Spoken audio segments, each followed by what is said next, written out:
Olá, meu amigo, minha amiga, sejam todos bem-vindos para mais um estudo da Bíblia. Esta é uma série sobre santuário, sobre a unção do santuário. Estamos tratando aqui aspectos do núcleo da doutrina adventista sobre o livro de Hebreus, o livro de Daniel, o livro de Apocalipse. Eu estou acompanhado do Anderson Velten. Tudo bem, Anderson? Tudo bem. Diga oi aí para os nossos ouvintes. Saudações a todos os irmãos que estão acompanhando esta série aqui no canal Adventismo Vivo. O Anderson é do canal História na Profecia. Se você ainda não conhece, digite aí no YouTube História na Profecia e se inscreva. Você vai encontrar um excelente curso de Apocalipse com muitas informações históricas, arqueológicas, animações fantásticas. Então, o curso está em andamento, você inscreva-se lá e estude o livro do Apocalipse. Mas hoje nós estamos aqui tratando sobre o santuário. No vídeo 1 nós fizemos uma retrospectiva do desenvolvimento doutrinário do santuário e falamos ali da crise do santuário, uma crise profunda, né, na Igreja Adventista, capitaneada pelo doutor Desmond Ford, que se reuniu com todos os teólogos em Glacier-View, né, em 1980, então...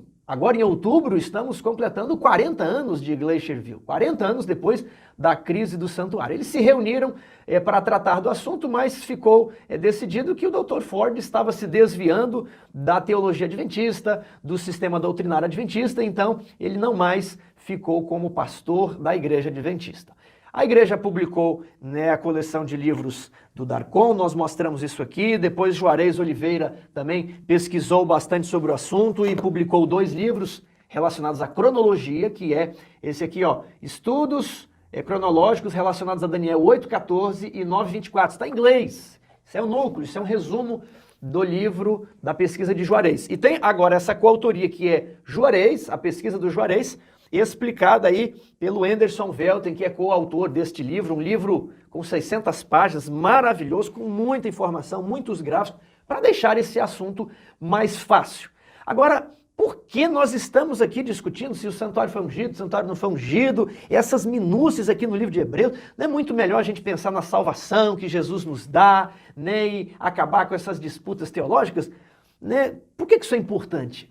Na verdade, meu amigo, às vezes a gente está se focando, achando que o ponto ali é a minúcia, mas o ponto é bem maior. Deixa eu lhe mostrar aqui um livro chamado O Abalo do Adventismo. Isso aqui foi escrito por Geoffrey Paxton. Ele era um ministro anglicano que estudou a Igreja Adventista. E na introdução ele fala assim, olha, muitas pessoas dizem que a Igreja Adventista é uma seita e criticam a Igreja Adventista por isso, que eles têm uma profetisa, que eles guardam sábado, e ó, nada disso vai nem sequer arranhar o edifício adventista, que é muito bem montado. Ele fala assim, o ponto principal adventista se chama justificação, é a doutrina da salvação. Porque lá eles têm, né, eles dizem que creem em Jesus, etc., mas tem um negócio de santuário que é como se fosse a negação do sacrifício de Cristo, né? A expiação não ocorreu na cruz, e Jesus ele subiu, está num santuário, e em 1844 começa a obra do juízo investigativo. Então, esse é o núcleo adventista que tem que ser atingido, essa é a parte principal que não se enquadra com a teologia protestante de Calvino e Lutero. Então, os adventistas não são protestantes. Os adventistas, eles estão fora do protestantismo por causa da doutrina do santuário, por causa do juízo investigativo. Então, isso precisaria ser desmontado. E ele passa, é um estudo sociológico, né, a observar como que, em algumas décadas, os adventistas fizeram um aceno aos evangélicos. E aqui você tem parte da história de Desmond Ford. O livro foi escrito na década de 80. E eu quero mostrar aqui, ó, eu ganhei isso aqui por herança do meu bisavô Germano Stabno, irmão do pastor Paulo Stabno, que foi presidente da associação em São Paulo, foi irmão do pastor Zeferino Stabno, que esteve ali no IPAI, no IAN, muitos vão conhecer. Ele era um estudioso, ele não fez teologia, mas estudava muito a Bíblia. Então eu tenho esse livro aqui e nós temos que estudar, nós temos que compreender isso. Sabe por quê? Porque dependendo de como você entende a doutrina da salvação, você vai esvaziar completamente a doutrina do santuário.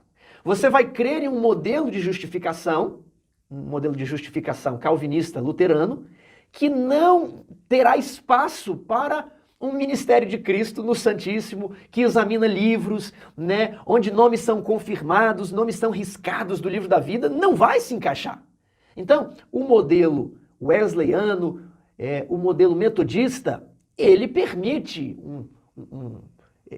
um encaixe ali, uma harmonia entre o plano da salvação e a doutrina do santuário.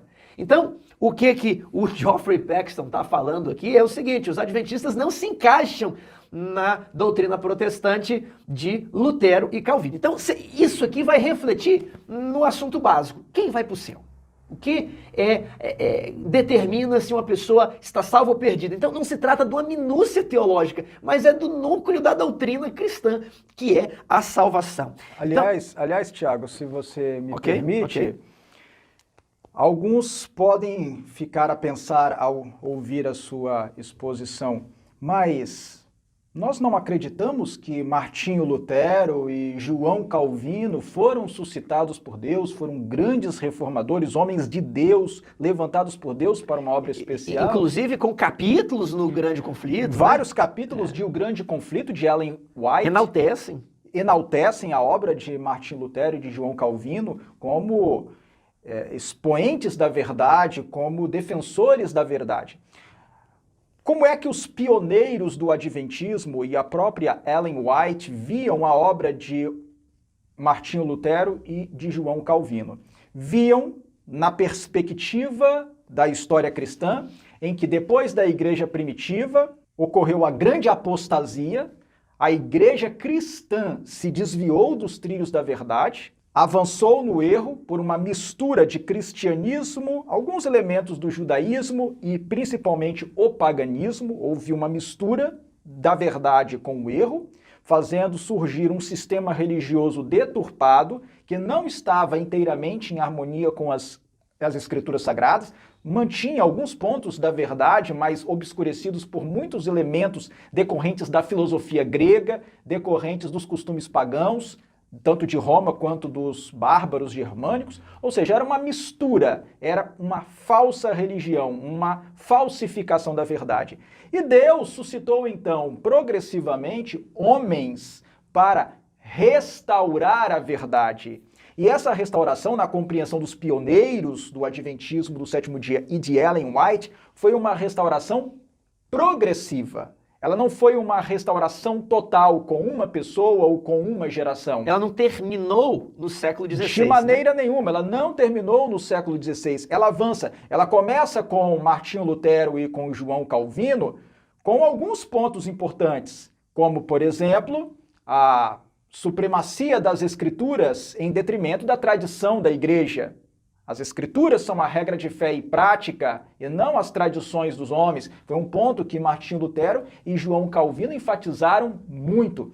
Também a salvação pela graça mediante a fé. Mas o que eles queriam dizer com a salvação pela graça mediante a fé? Significando isso que quem determina a minha salvação, quem determina a salvação de qualquer um, é Deus numa relação pessoal com o indivíduo. É a relação de aliança, de concerto entre a alma e Deus, por meio da fé, e não um líder religioso. Como era antes, na Idade Média, por ocasião, né, da proeminência da Igreja Romana? Você possuía uma religião sacramental e a graça só era infundida no crente que praticasse os sacramentos. Os ritos da religião oficial medieval. Aqueles ritos eram considerados ritos mágicos. Sim. Por meio daqueles ritos, o batismo, o casamento, sacerdócio, a Eucaristia, no caso, que é a ordem, né? Esses ritos é que eram capazes de infundir a graça no indivíduo. De modo que não havia salvação para o crente fora da igreja. Da igreja organizada oficial medieval. Somente por meio dela haveria salvação.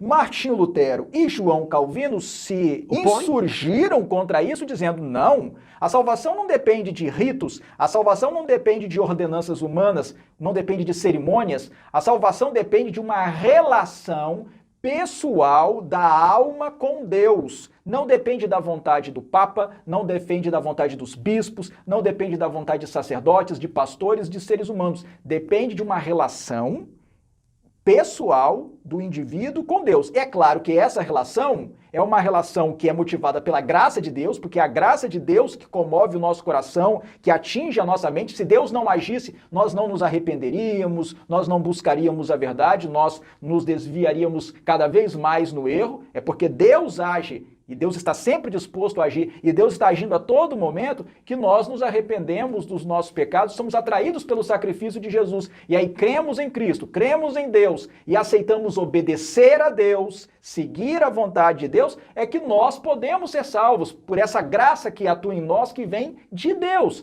Então, isso foi o que Martim Lutero e João Calvino propuseram em oposição àquelas falsas doutrinas. Mas isso não quer dizer que Martinho Lutero e João Calvino tivessem redescoberto todas as verdades. Exato. Eles continuavam crendo no batismo infantil. Martinho Lutero foi, mesmo depois de romper com a igreja romana, ele era devoto de Maria. Para surpresa de muitos protestantes, ele era devoto de Maria. Ele não rompeu de imediato com todo aquele arcabouço doutrinário.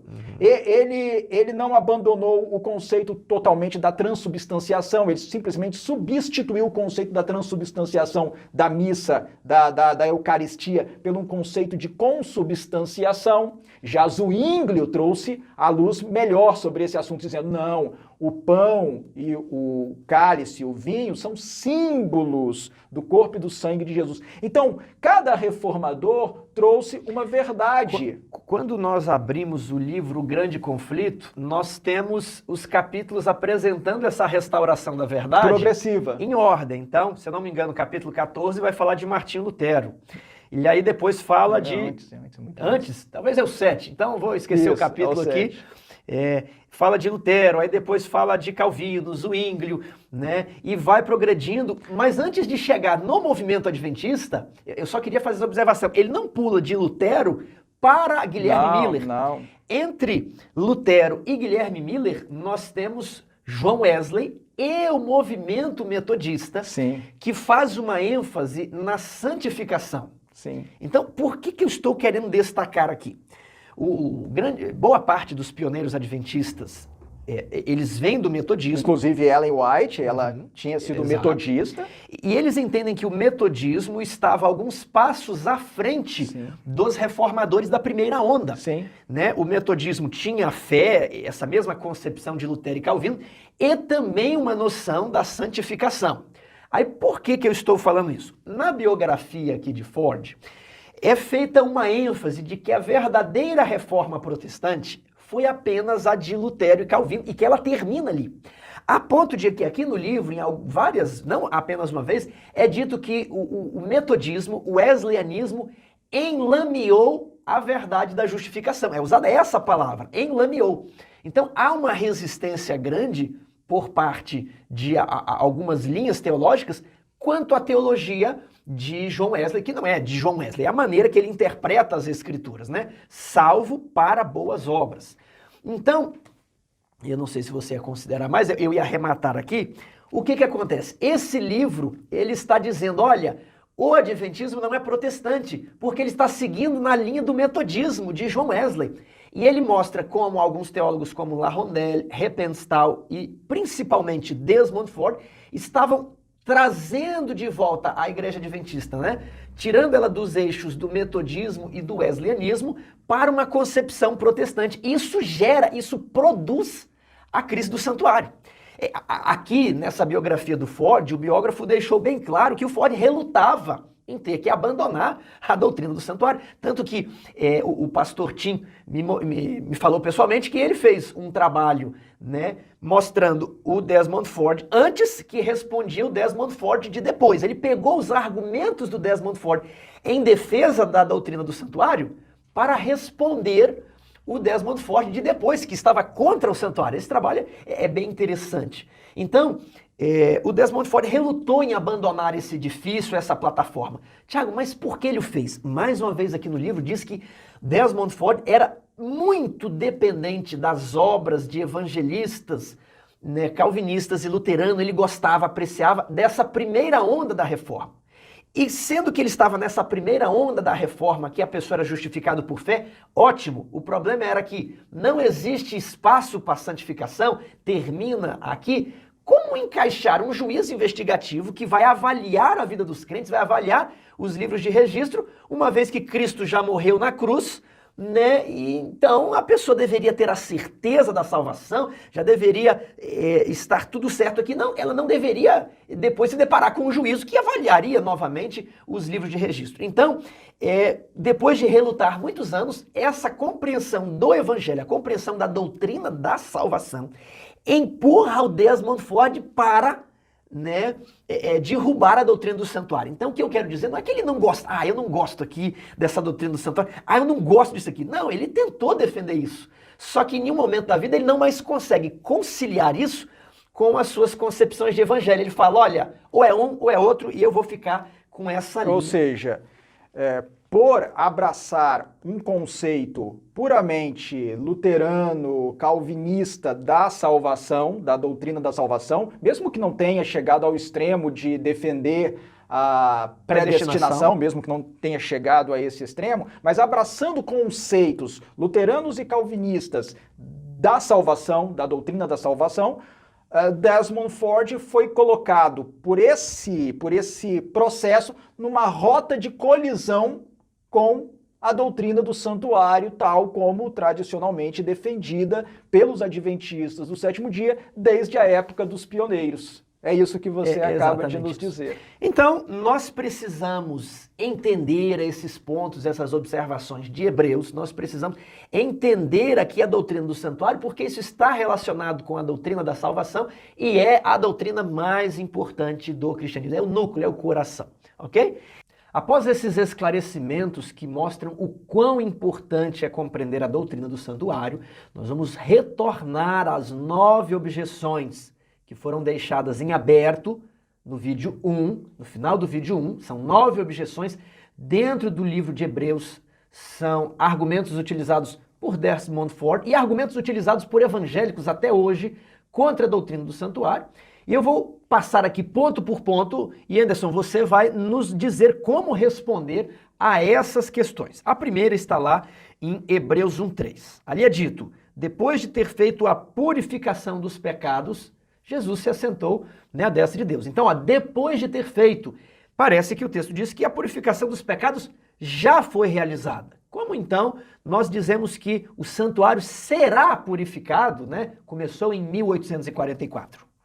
Tiago, realmente esse é um ponto que é suscitado por vários evangélicos contra a doutrina do santuário, tal como compreendida pelos adventistas do sétimo dia.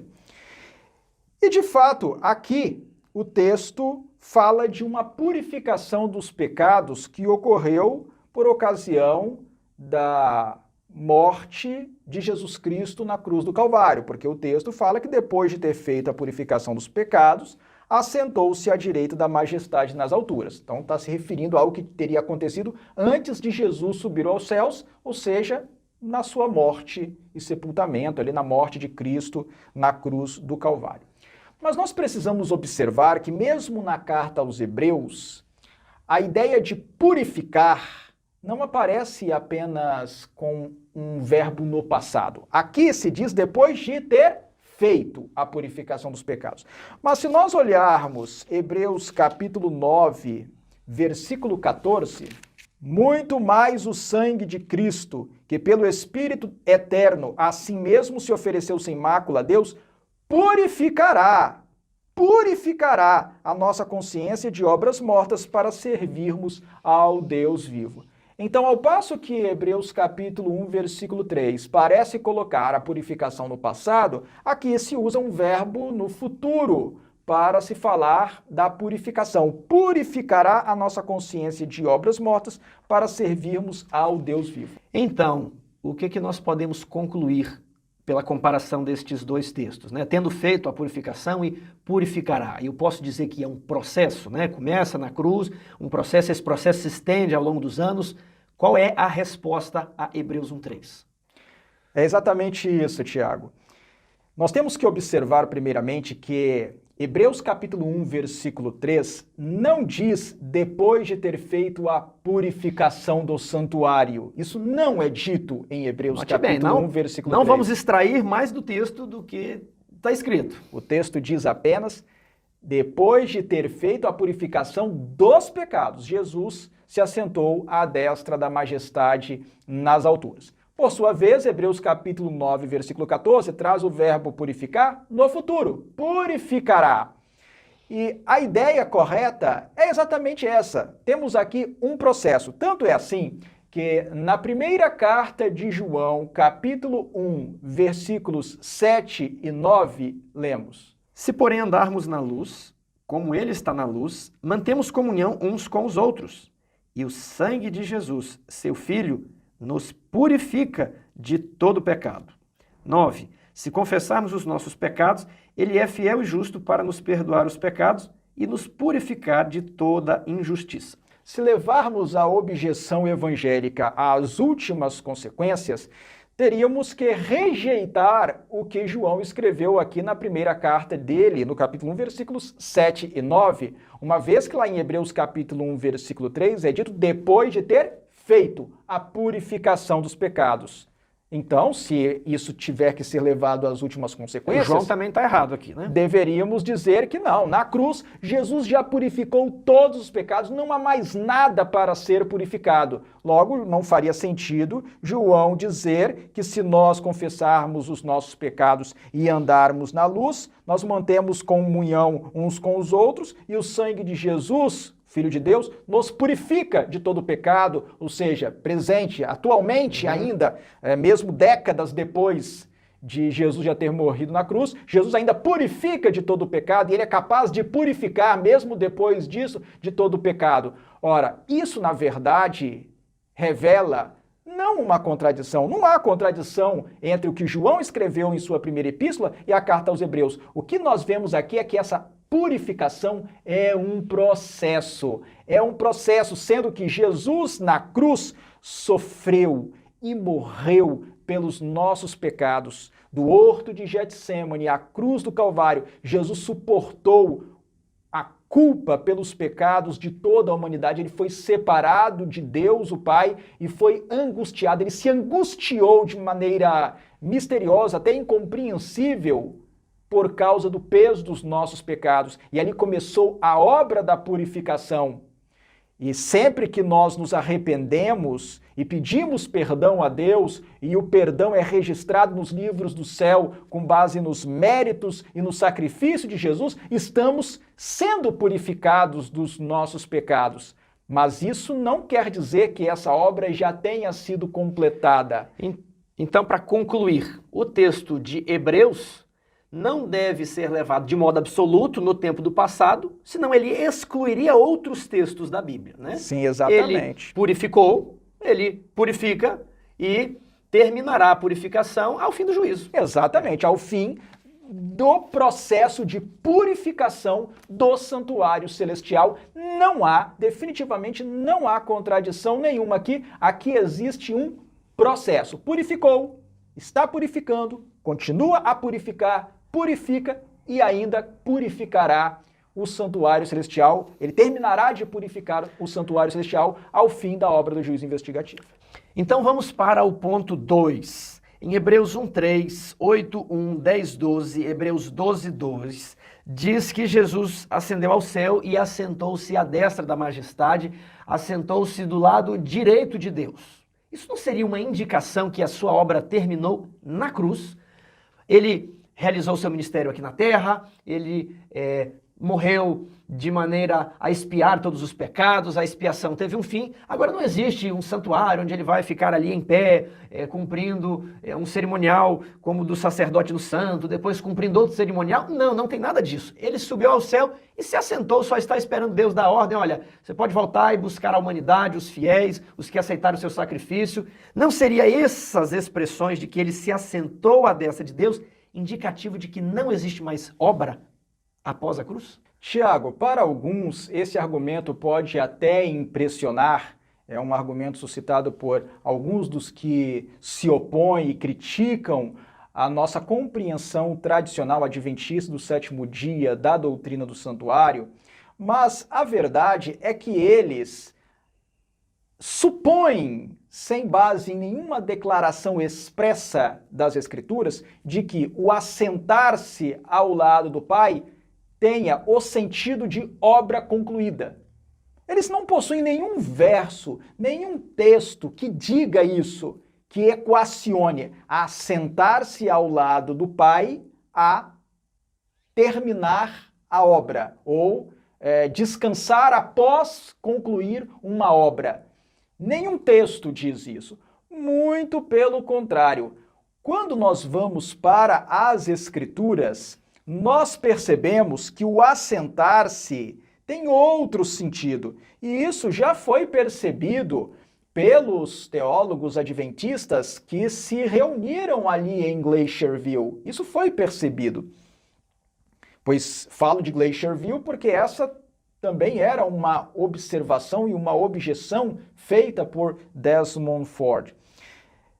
Quando nós vamos para o primeiro livro de Crônicas, ao capítulo 29, versículo 23, Salomão assentou-se no trono do Senhor, rei, em lugar de Davi, seu pai, e prosperou, e todo Israel lhe obedecia. Tiago, observe bem que o texto diz que Salomão se assentou no trono do Senhor em lugar de Davi. Isso não significa que Salomão ali tenha concluído o seu trabalho, que não tivesse mais nada para fazer. Muito pelo contrário. Quando um rei se assentava no seu trono pela primeira vez, não era porque ele tinha concluído o seu trabalho, mas é porque ele estava, naquele momento, iniciando o seu governo. E o que aconteceu foi exatamente a mesma coisa. Nós precisamos nos lembrar de que o Novo Testamento revela a existência de dois reinos, um reino da graça e um reino da glória. Esses dois reinos são revelados em o Novo Testamento de que maneiras? Em primeiro lugar, pela menção a um trono da graça e pela menção a um trono da glória. Hoje, nós somos chamados, nós somos convidados a nos aproximarmos, a nos achegarmos confiadamente junto ao trono da graça, conforme nós lemos em Hebreus capítulo 4, versículo 16. Ao passo que Mateus capítulo 25, versículo 31 diz que quando Jesus vier pela segunda vez em glória e majestade, então e somente então ele se assentará no trono da sua glória. Somente então ele se assentará no trono da sua glória.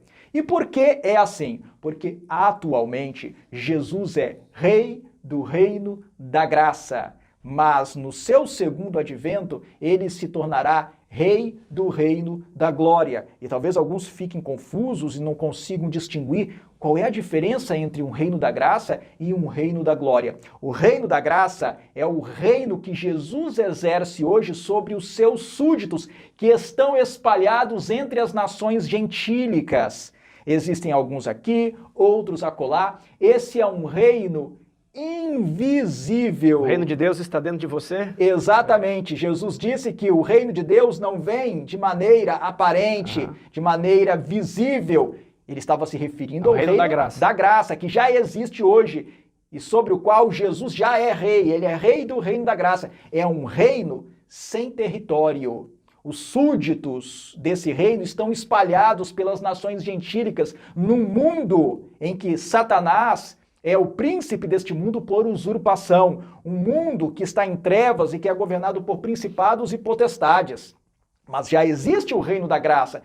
Então, quando Jesus subiu aos céus, ele se assentou no trono da graça para ser rei do reino da graça. Um reino que não tem território. Mas no final do juízo investigativo, Deus o Pai, que é o ancião de dias de Daniel, capítulo 7, versículo 9 e versículo 13, entregará para Jesus, o Filho do Homem, o reino representado pela cidade santa, capital do novo reino. E então agora Jesus, já tendo a capital do novo reino, virá em glória e majestade e então se assentará no trono da sua glória. E aí ele se transformará em Rei da glória, do reino da glória, levará o seu povo para ficar durante 1000 anos no céu, realizando o juízo, e depois Jesus e os salvos descerão para esta terra, a cidade santa também descerá, os ímpios serão destruídos, e a terra será renovada. Jesus fará novos céus e nova terra nos quais habitará a justiça. E aqui será o reino da glória. Então são 2 reinos. Então é importante nós entendermos isso para sabermos e para compreendermos que quando Jesus se assentou à destra do Pai... Ele se assentou no trono da graça. No trono da graça, para começar o seu governo sobre o reino da graça, sobre os seus súditos, de tal forma que assentar-se à destra de Deus não significa de modo algum que o trabalho de Jesus já tenha terminado e que ele não tinha mais nada a fazer em prol da salvação dos seres humanos. Muito pelo contrário, ele tinha completado a parte terrestre do sacrifício. E ainda havia muita coisa. Mas ele teria que subir aos céus, e ele de fato subiu, para cumprir a parte sacerdotal que ele tem cumprido e está cumprido desde que ele subiu aos céus. Portanto, assentar-se no trono da graça não significa de maneira nenhuma que o trabalho da salvação já tenha ali terminado totalmente. E até os evangélicos suscitam muito a fala de Jesus na cruz. Jesus teria dito, e disse de fato, está consumado. E eles dizem, olha, a doutrina adventista é errada porque Jesus disse que já estava tudo consumado.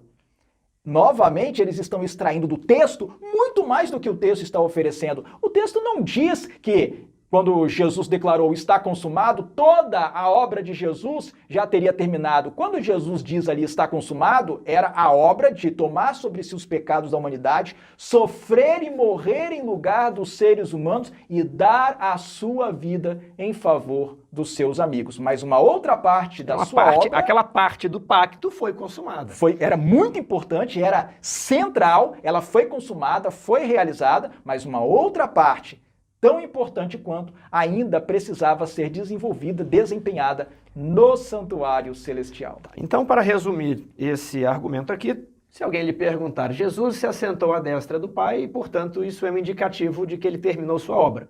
Primeiro ponto, não há nenhum texto na Bíblia que diz que o assentar-se é sinal de que alguém terminou a sua obra. E depois existe o texto lá de Salomão, que ele se assenta para iniciar o seu reino. Jesus, então, assentou-se no trono da graça, mas ainda tem o trono da glória, um grande ministério pela frente. Resumindo o argumento. Ponto 3, de acordo com Hebreus 9:24, que diz que Jesus compareceu agora por nós diante de Deus, né? Os evangélicos, os que querem combater a doutrina do santuário, dizem assim, olha, vocês dizem que Jesus só entra no Santíssimo em 1844, mas aqui diz que ele já compareceu agora por nós diante de Deus. E aí? Tiago, esse é mais um exemplo de como os que atacam a doutrina adventista do santuário extraem de um texto muito mais do que o texto está dizendo. Hebreus capítulo 9, versículo 24, não diz, definitivamente não diz, que Jesus entrou no Santíssimo.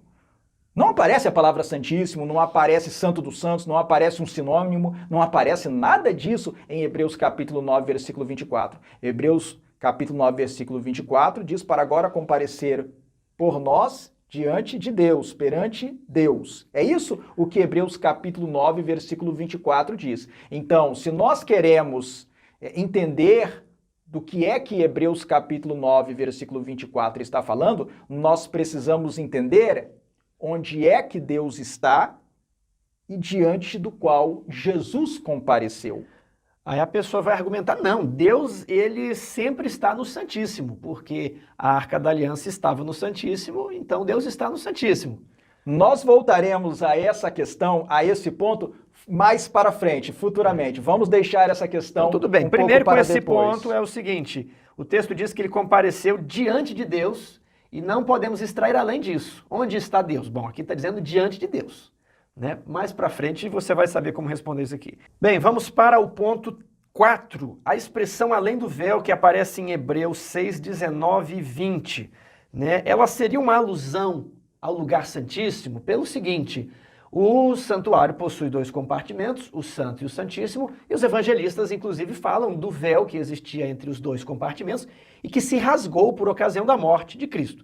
Então, se lá no céu existem 2 compartimentos, e se aqui em Hebreus 6, 19 e 20 diz que ele entrou além do véu, então isso aqui seria uma alusão ao Santíssimo. Ele entrou diretamente no Santíssimo. Como responder essa objeção? Tiago, realmente os evangélicos que se opõem à compreensão adventista da doutrina do santuário frisam muito esse ponto. Esse é um ponto bem destacado. Bem destacado. O texto de Hebreus, capítulo 6, versículos 19 e 20, por causa dessa expressão, além do véu. E o que eu posso dizer a esse respeito? Bem, em primeiríssimo lugar, nós precisamos nos lembrar de algo que está claro no Antigo Testamento, que na estrutura total do santuário havia 3 véus. Peraí, não existia só um véu, não? Não, existiam 3 véus. Ah, então isso aqui já começa a mudar a história. Se existiam 3 véus... Existia o véu de entrada para o átrio, existia o véu de entrada para o lugar santo e existia o véu de entrada para o lugar santíssimo. Então, na estrutura total do tabernáculo do deserto, se nós pensarmos no tabernáculo do deserto, havia 3 véus. Então, nessa sequência. O sumo sacerdote que no dia da expiação entrava no Santíssimo, ele atravessava 3 véus, né? Atravessava 3 véus. O primeiro, o exatamente. segundo e o terceiro. Sim.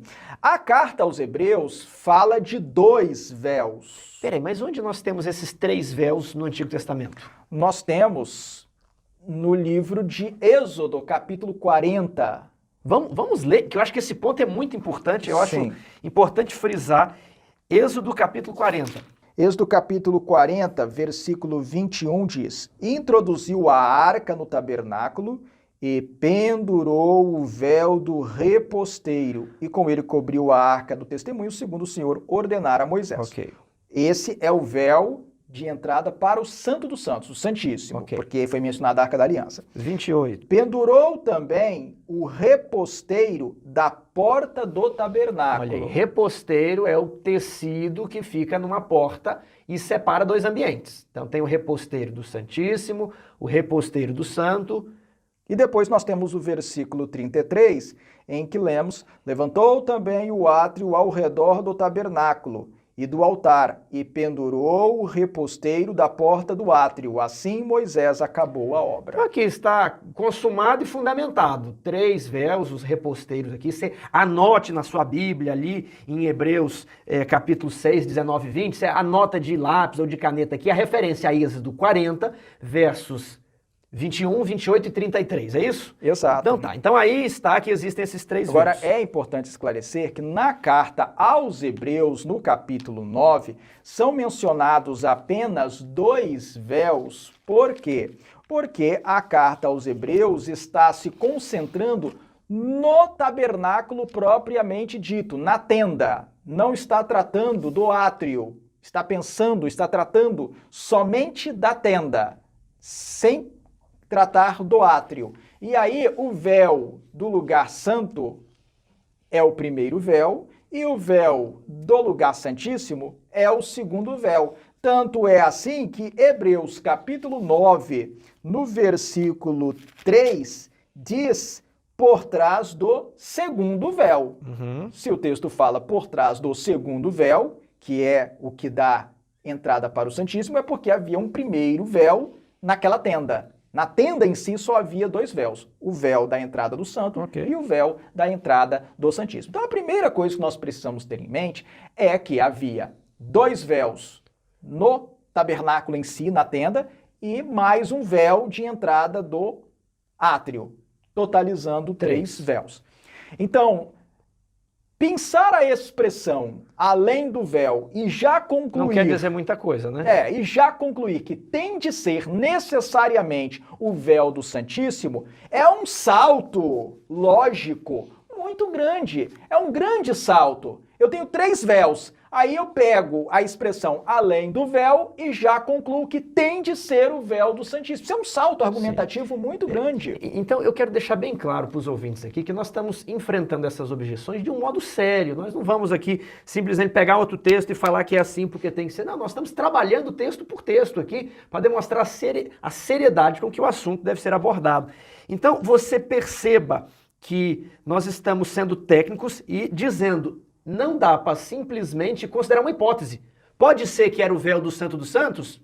Pode até ser. No primeiro momento da reflexão, nós pode até ser. Podemos levar agora essa consideração. O texto não é absoluto. Você não pode, com base nesse texto, falar ele entrou no Santo dos Santos. Por quê? Porque esse texto aqui está além do véu. Que além do véu pode se referir a outras coisas também. Até porque, Tiago? Pode ser até o véu do Santíssimo. Vamos trabalhar com todas as hipóteses. Eu gostaria de deixar bem claro aos ouvintes que nós não estamos simplesmente fazendo uma apologética cega aqui porque queremos provar. Existe a hipótese de estarmos errados? Existe. Então vamos trabalhar. Esse véu aqui poderia ser o do Santíssimo? Poderia. Mas poderia ser o do Santo? Poderia. Não dá para criarmos um fundamento absoluto apenas com a expressão além do véu, sendo que vimos na Bíblia, em Êxodo e em Hebreus, que existem mais de um véu. Até porque, Tiago, aqui no livro de Números, capítulo 18, versículo 7, nós lemos o seguinte: mas tu e teus filhos contigo atendereis ao vosso sacerdócio, falando a Arão. Os filhos aqui são os filhos de Arão, sacerdotes. Em tudo concernente ao altar e ao que estiver para dentro do véu. Para dentro do véu, isto é, vosso serviço. Eu vos tenho entregue o vosso sacerdócio por ofício como dádiva, porém o estranho que se aproximar morrerá. Veja, o texto está falando do ofício não somente de Arão, mas de Arão e de seus filhos, para eles atenderem ao vosso sacerdócio, sacerdócio de Arão e dos filhos, como sacerdotes, concernente ao altar, e a tudo o que estivesse para dentro do véu. Nesse texto aqui de Números capítulo 18, versículo 7, é claro que o véu referido tem de ser o véu do lugar santo. O próprio texto dá os elementos que permitem essa conclusão. Não é possível entender esse véu aqui como sendo o véu que separa o Santo do Santíssimo, porque os filhos de Arão não tinham acesso ao lugar santíssimo. Eles não podiam entrar no lugar santíssimo. E além disso, como elemento confirmatório dessa compreensão do texto de Números 18:7, nós vemos que se diz aqui concernente ao altar, o altar dos holocaustos que estava no átrio, e ao que estiver para dentro do véu, o que estiver para dentro da tenda, do tabernáculo, incluindo o Santo e o Santíssimo. Então, nesse caso aqui de Números 18, verso 7, para dentro do véu significa para dentro do véu do lugar santo. O primeiro véu do tabernáculo. Então, aqui nós temos um exemplo muito bom que nos mostra que nós não podemos cegamente pensar uma declaração para dentro do véu, para além do véu, e interpretar que isso necessariamente tenha de se referir ao lugar santíssimo. Todavia, os opositores da doutrina do santuário ainda insistem nesse argumento por causa do grego. Como assim por causa do grego? É porque o Novo Testamento foi escrito em grego. O Novo Testamento foi escrito em grego. O Antigo em hebraico. Ele foi escrito em hebraico, o Antigo Testamento, e algumas porções em aramaico. A carta aos Hebreus, capítulo 6, versículo 19, usa a expressão to esseteron tu katapetasmatos. É a expressão que, traduzida para o português, aparece lá como para além do véu, em Hebreus capítulo 6, versículo 19. Essa palavra, grande para nós, não é? Katapetasmatos, é a palavra grega para véu. Alguns podem achar estranho, o português reduziu bastante a palavra. Em português a palavra é apenas véu, mas em grego a palavra usada é katapetasmatos. Então, em Hebreus 6,19, a expressão para além do véu é to esseteron tu katapetasmatos. E por que eles insistem na expressão grega que ocorre aqui? É porque eles observam o seguinte: Hebreus, de uma maneira muito especial, segue muito de perto a Septuaginta, ou seja, a primeira versão do Antigo Testamento para o grego, a versão para o grego do Antigo Testamento mais antiga que existe, a primeira a ser produzida. E se observa, é amplamente conhecido, que a carta aos Hebreus segue muito de perto a tradução grega do 70, a Septuaginta. Sempre que a carta aos Hebreus cita um texto do Antigo Testamento, tá citando a Septuaginta. Cita a Septuaginta. Que era uma tradução. Que era uma tradução para o grego. Aí alguém pode se questionar, mas o resto do Novo Testamento não faz assim? Não tanto assim. O apóstolo Paulo, nas outras cartas, muitas vezes parece fazer uma tradução pessoal dele do hebraico para o grego. Ele faz a tradução própria dele, do hebraico para o grego.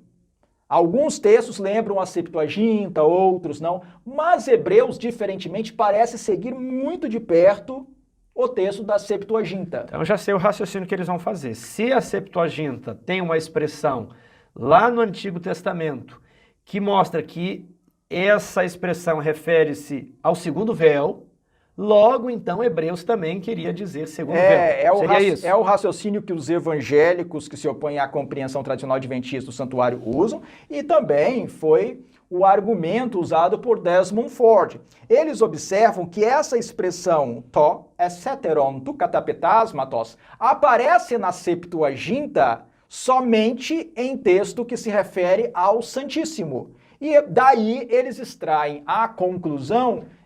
E quais são esses textos? Você pode citar para a gente, no Antigo Testamento? Um texto que eu posso citar assim como exemplo é o texto de Levítico capítulo 16, versículo 2, que trata do dia da expiação. Então disse o Senhor a Moisés, dize a Arão teu irmão que não entre no santuário em todo o tempo, para dentro do véu, diante do propiciatório que está sobre a arca. Então a arca está no Santíssimo, esse véu então, por consequência, seria o segundo véu. Só que como o texto foi escrito em hebraico, não dá para comparar com o grego do Novo Testamento.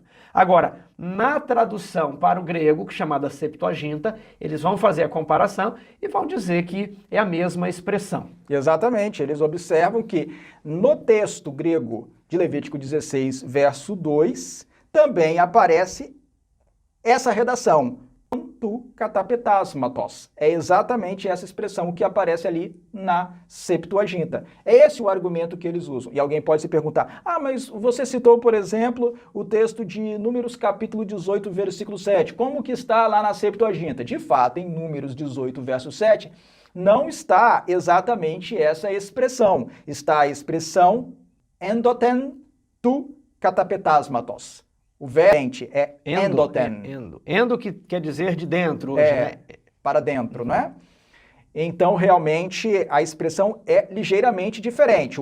Esse é o argumento que eles usam. Ora, se a Septuaginta usa essa expressão para falar do Santíssimo, e se o autor de Hebreus usou essa expressão lá no capítulo 6, versículo 19, é porque ele estava querendo falar da entrada no Santíssimo. Bem, o que podemos dizer a esse respeito? Podemos dizer duas coisas. Eu vou dizer uma agora e vou deixar a outra para depois, quando nós voltarmos a esse assunto. O que eu posso dizer neste primeiro momento é que essa ligação linguística é insuficiente para se chegar a qualquer conclusão. Nós não podemos chegar a uma conclusão definitiva sobre as fases do ministério de Jesus no santuário celestial apenas porque uma expressão que Hebreus utiliza também aparece no Antigo Testamento em grego para falar do lugar santíssimo. Mas lá no Antigo Testamento, você possuía outros elementos ali no verso que modulavam, né? Porque a expressão simples para dentro do véu é muito curta para você desejar várias maneiras de traduzir isso. Não é para dentro do véu que está diante do propiciatório. Diante do propiciatório modula o sentido de dentro do véu. Agora, aqui em Hebreus, nós não temos isso. E simplesmente comparar essa expressão em grego do Novo Testamento com a expressão grega da Septuaginta não pode ser um argumento definitivo. Tanto não pode ser que em Números 18, verso 7, como eu disse, tu katapetasmatos, significa para dentro do véu do lugar santo. E os detalhes do texto de Números 18, verso 7, nos permitem concluir com segurança que esse verso especificamente está falando do véu de entrada do tabernáculo, véu de entrada para o lugar santo. No caso de Levítico 16, versículo 2, to esseteron tu katapetasmatos, é contextualizada por outros elementos, porque se diz ali que ele entraria diante do propiciatório que está sobre a Arca da Aliança. Agora, lá em Hebreus, capítulo 6, versículo 19, simplesmente ocorre a expressão to esseteron tu katapetasmatos, sem nenhum outro elemento que de maneira objetiva, clara, definitiva, me permita concluir, sem dúvida nenhuma, que o texto esteja falando da entrada de Jesus no lugar santo dos santos. Essa é a primeira observação que eu tenho a fazer sobre esse texto. Nós voltaremos a esse texto posteriormente, mas só para reforçar eu quero dizer o seguinte: se nós queremos chegar a uma conclusão segura, com bases objetivas sobre o ministério de Jesus no santuário celestial, sobre as declaradas fases do ministério de Jesus no santuário celestial, tal como se compreende no adventismo do sétimo dia, nós precisamos de elementos mais explícitos. Um problema, Tiago, que eu vejo na teologia contemporânea e que domina a mentalidade dos evangélicos que atacam a doutrina adventista do sétimo dia, é que eles aprenderam, infelizmente isso dominou a teologia no mundo todo, e por isso os evangélicos nos atacam. Infelizmente, eles aprenderam a tentar ler nas entrelinhas. Que é um pouco da herança da alta crítica. Sim. Eles valorizam menos aquilo que o texto realmente diz. Eles valorizam pouco as palavras, os vocábulos, as expressões claras, explícitas, as afirmações escancaradas do texto, e tentam, por meio de uma palavra, de uma expressão, intuir, imaginar o que está nas entrelinhas do texto. Por exemplo, quem acompanha aqui o estudo da lição, na lição sobre interpretação da Bíblia, vai se lembrar de uma historinha que eu contei, que era assim: Jack e Jill subiram um monte para buscar água. Então o que o texto diz é que Jack e Jill subiram um monte. Aí a pessoa fala assim: bem, naquela época as mulheres não buscavam água. Então não podemos imaginar ali que Jill foi junto com Jack. Talvez o texto diz Jack e Jill subiram, mas a Jill estava no pensamento de Jack. Ela, na verdade, não subiu, porque naquela época as mulheres não subiam para buscar água. Então, ou seja, ele desvaloriza a informação que nos vem por meio do texto, e a gente sabe que a Bíblia, cremos que a Bíblia é o texto inspirado, para ele se apoiar em maior força em uma informação arqueológica, numa sugestão que ele imaginava que fosse assim. Infelizmente, a teologia, de um modo geral, das diversas denominações, faz muito isso, faz muito. Simplesmente eles leem o texto, imaginam o que o texto esteja querendo dizer, mesmo que ele não esteja dizendo explicitamente, e aí chegam a alguma conclusão. O texto diz, para além do véu, já que no Antigo Testamento, no grego, essa expressão foi usada para o Santíssimo, Hebreus obrigatoriamente, necessariamente, segundo os evangélicos, tem de estar usando essa expressão para o Santíssimo. Isso é deduzir do texto, é extrair do texto mais do que ele oferece. Nós queremos fazer aqui uma proposta para os que estão acompanhando esta série de estudos, de considerar todas as hipóteses. Considerarmos todas as hipóteses e descartarmos hipóteses somente quando nós tivermos elementos concretos, objetivos e explícitos. E ainda faremos isso no decorrer desta série de estudos. Vamos fazer assim, vamos encerrar esse vídeo aqui, paramos na observação número 4. A próxima seria sobre Hebreus 9, e ali os argumentos são mais elaborados. Então vamos fazer um vídeo novo, o vídeo parte 3, a gente vai entrar diretamente em Hebreus capítulo 9. Tudo bem? Sim, pode ser assim mesmo. Aí no próximo vídeo nós vamos dirigir a nossa atenção para Hebreus 9 e para os ataques que os evangélicos nos fazem com base nos versos de Hebreus 9, também levando em consideração propostas interpretativas de Desmond Ford a respeito desse capítulo. Ok, fique conosco, inscreva-se no canal Adventismo Vivo, inscreva-se no canal História na Profecia e até o vídeo 3.